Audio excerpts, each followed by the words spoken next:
always say that who's here is the ones that should be here.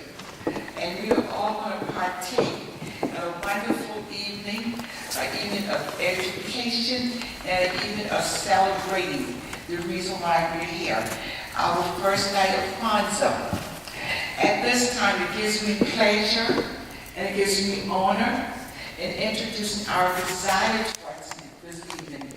Our presider is my sister, my friend, my colleague, my everything. We've been knowing each other from the time that she arrived in South Carolina, and I think that was very shortly after I came back to South Carolina. And we've been in touch ever since. Eva Ayala is one of the founders of this very service that we are having tonight, the every mental service. Ayala has been in the struggle, and then I'm going to rephrase that. I'm not going to say struggle. She has been in the movement for all of her life. She's given me a long history of being in the movement, and she's done a lot of things from New York to South Carolina, and now she resides in North Carolina. Brothers and sisters, let's take dedication. She came from North Carolina just to be the presider of the program tonight. So let's just give her a warm welcome and let her know that we appreciate her.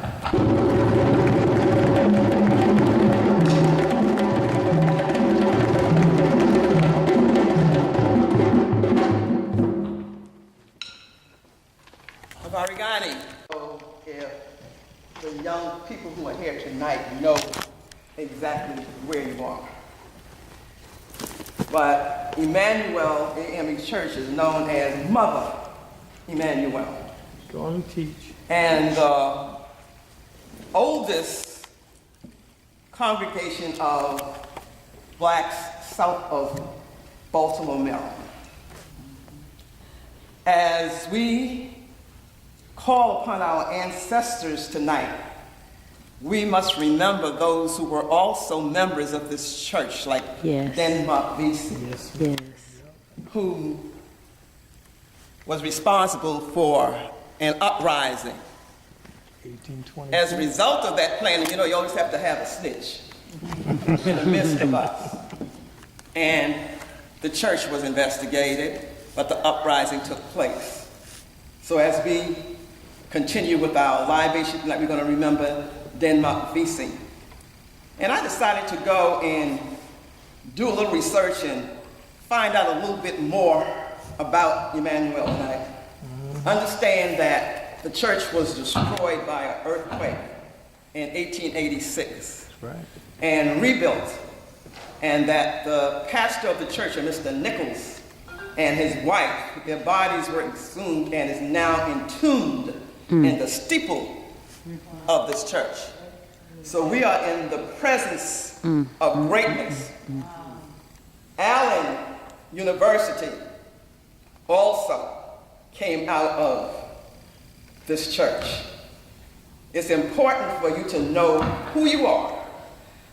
Because Kwanzaa is a celebration of family, of culture, and of heritage.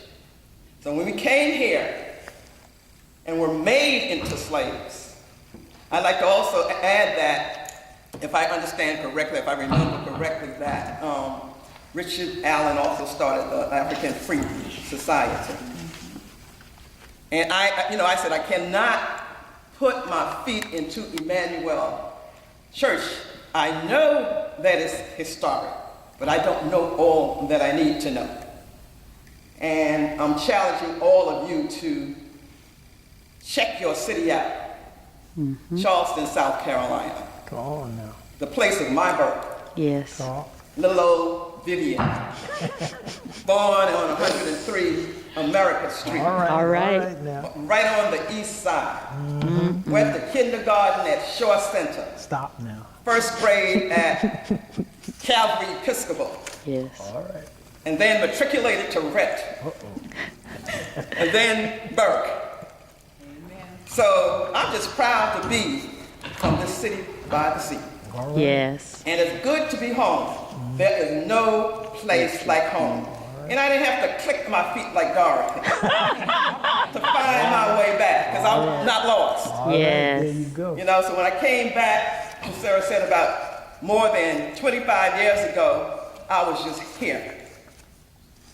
And I want to give honor to my mother, who is also an ancestor, my known ancestor, who put me in touch with the Kwanzaa Committee. She was an avid reader and into politics to the point where she had Robert Ford's picture in the family album. And then after a while decided that it needed to come out. But I give honor to her presence in my life and my father, who's also my known ancestor, because if it was not for them, I would not be a part of the universe. Yes. So I want to give thanks and honor for universal principles and laws, because that's what Kwanzaa is based on. No matter what denomination we may be a part of, we can find the principles of Kwanzaa there. It is universal.